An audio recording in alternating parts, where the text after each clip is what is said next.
Checking and verification election commission of India द्वारा करवाया गया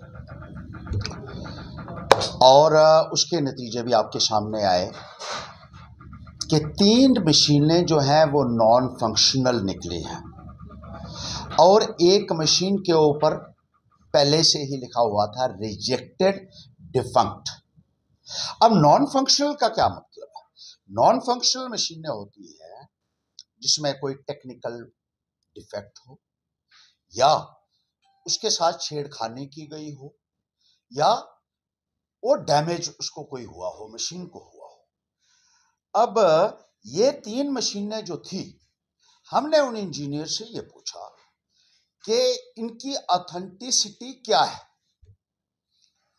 क्या इनको जायज माना जा सकता है? अगर इसमें से वोट निकलेंगे, वो उन मशीनों के वोट गिनेंगे जब वहां उसका जो पूरा टोटल किया गया कि इसको इतने वोट मिले हैं, तो उन मशीनों के वोट भी उसमें डालेंगे। अब मैंने ये पूछा कि इन मशीनों की जो नॉन फंक्शनल है या जिन पे डिफेक्ट निकला है या जैसे वो कहता है डिप्टी डीओ की क्लॉक एरर है, इनकी विश्वसनीयता कितनी है? मैंने उनको ये बता दिया कि ये मसला कोर्ट के अंदर भी चल रहा है, आप हमें ठीक ठीक बताइए कि है क्या। उन्होंने कहा इनके ऊपर रिलाई हम नहीं कर सकते।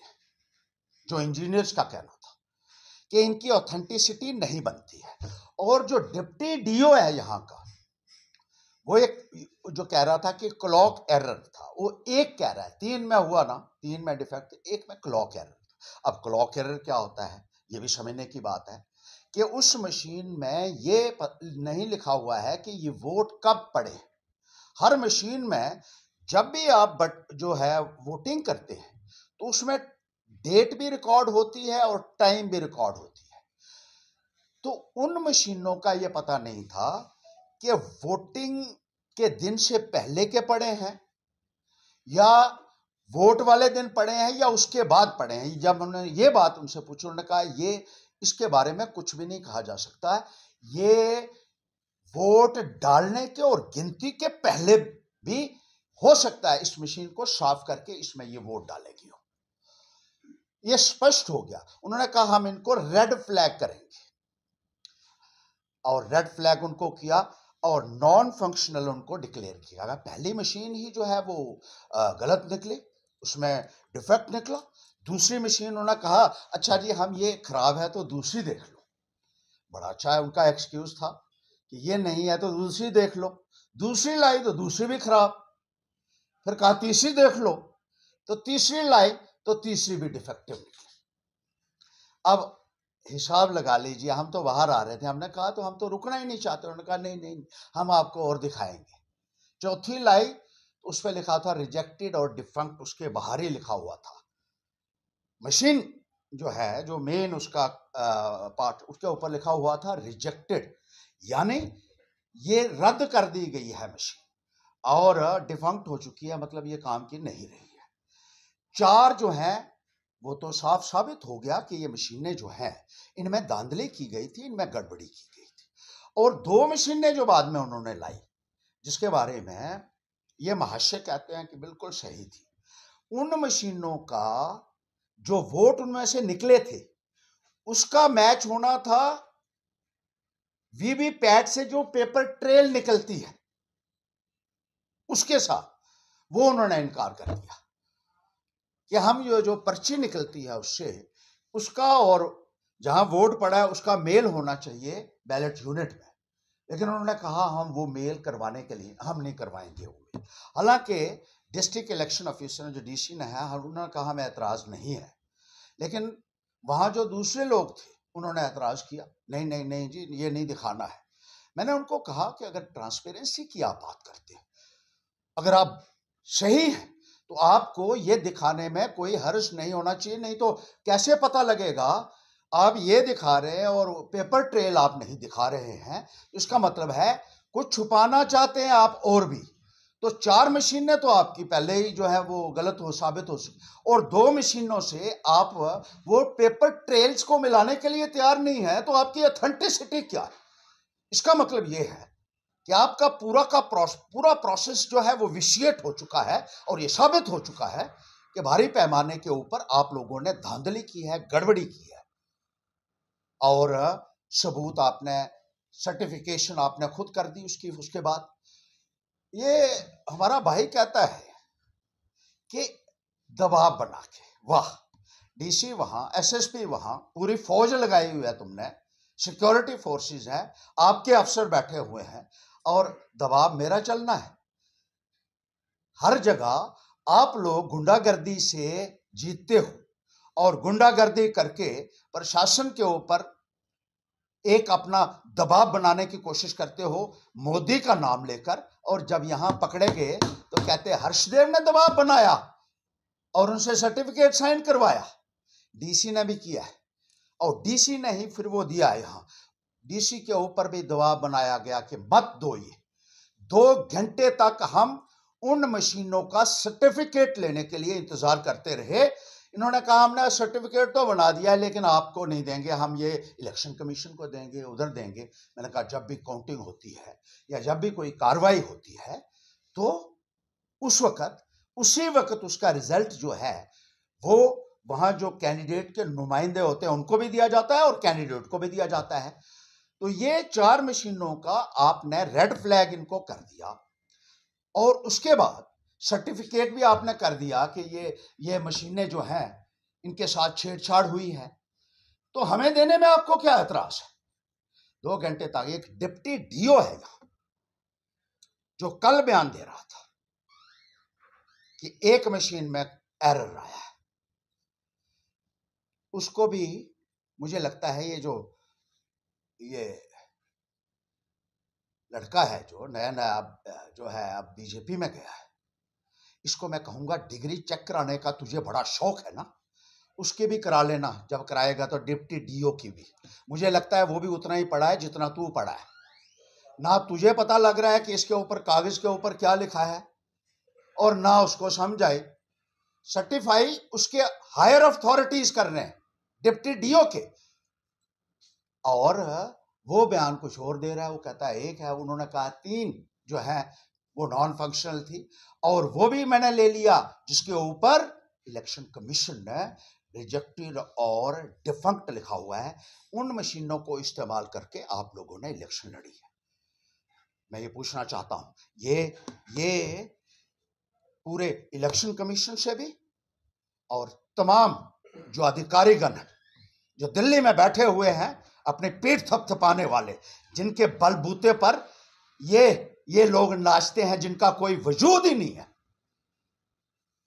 ये है आपकी पारदर्शिता, ये है आपका इलेक्शन को, डेमोक्रेसी का जो मकसद कि किसी ना किसी तरीके से आपको पावर को हथियाना है। ये सिर्फ एक इलेक्शन की बात नहीं है, this involves a larger question of democracy. किस तरीके से how the democracy is being subverted. कहता है राहुल गांधी ने, एक मैं देख रहा था आज इसकी एक, अरे चोरी से जीते हुए कोर्ट में साबित होगा, 4 तारीख को 6 तारीख को आ जाना कोर्ट में। अरे तू 8 तारीखों में तो अपने वकील को भेजता रहा और सम्मन हर वक्त कहता रहा मैं घर पे नहीं हूं, मैं बीमार हूं। मैं तो हर बार गया, बीमार तू ही होता है, जिस दिन तारीख होती है उस दिन बीमार हो जाता है और वकील को भेज देता मैं नहीं आ सकता हूं, मैं बड़ा बीमार हूं, मेरी बहुत बड़ी मीटिंग है वहां। ये बीमारी के बहाने जो है ना, अब तुझे भी पता है कि अगली तारीख को तेरे खिलाफ क्या होने वाला है, बचेगा नहीं तो किसी सूरत में, ये बात याद रखना। और जेल में तो तू जाएगा ही जाएगा, क्योंकि तुम लोगों ने जो कुछ किया है ना उसके लिए तुम्हें कोई बचा नहीं सकता है। मत सोच कि कोई बीजेपी का ऊपर से तेरी सिफारिश कर देगा और तू अदालत से बच जाएगा। बख्शूंगा नहीं मैं, पूरा इंसाफ जो है वो होकर रहेगा और जेल की सलाखों के पीछे तू जाएगा। अब तू बच ही नहीं सकता है किसी भी सूरत। और कल मैंने देखा क्या ड्रामा कर रहा है, महाराज दोबारा जीत गया। ये जीत हार के लिए था मकसद, इसको पता ही नहीं है कि कल था क्या। कल सिर्फ वेरिफिकेशन थी, चेकिंग एंड वेरिफिकेशन, मतलब मशीनों में गड़बड़ी है या नहीं है यह चेक होना था। यह नहीं होना था कि अब जो है दोबारा से कौन हारा तो कौन जीता। गड़बड़ी के लिए ये ठीक है या मशीन खराब है, और कल साबित हो गया, उन्होंने खुद सर्टिफिकेट दिया और इलेक्शन कमीशन के नुमाइंदे साइन कर रहे हैं उसको कि ये मशीनें खराब है। कहता है इसने दबाव डाला, अगर मेरा इतना दबाव होता तो तू कहीं नजर ही नहीं आता यार, तो पहले ही मैं तुझे जो है तुझे उतने ही 2-4 हजार वोट देकर अगर मेरा चलता तो, मेरा दबाव चलता तो दबाव से करवाया।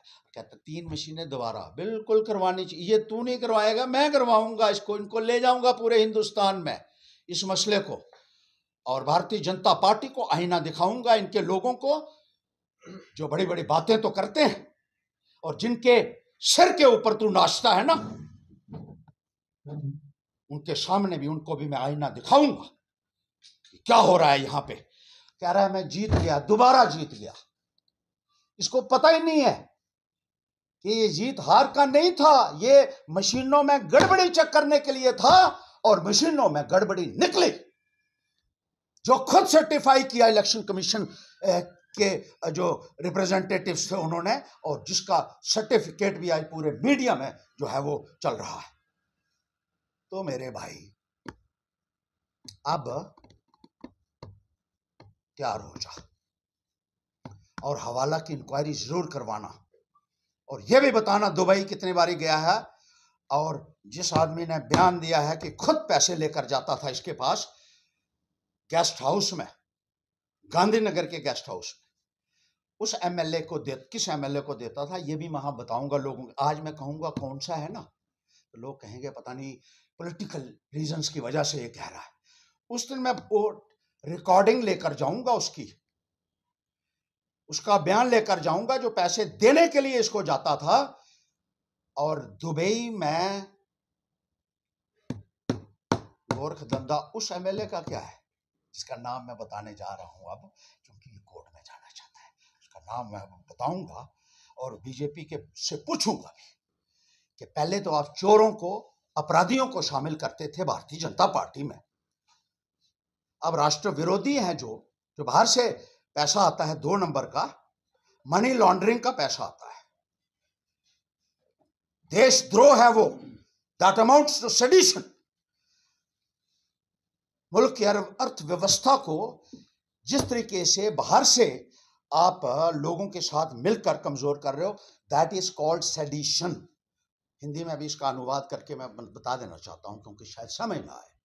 देशद्रोह है, नाम मैं बताऊंगा सबूत के साथ, जब वहां आ जाओगे तब पूछना जरूर, लेकिन कि हवाला का पैसा और मनी लॉन्ड्रिंग का पैसा किसके पास आ रहा है।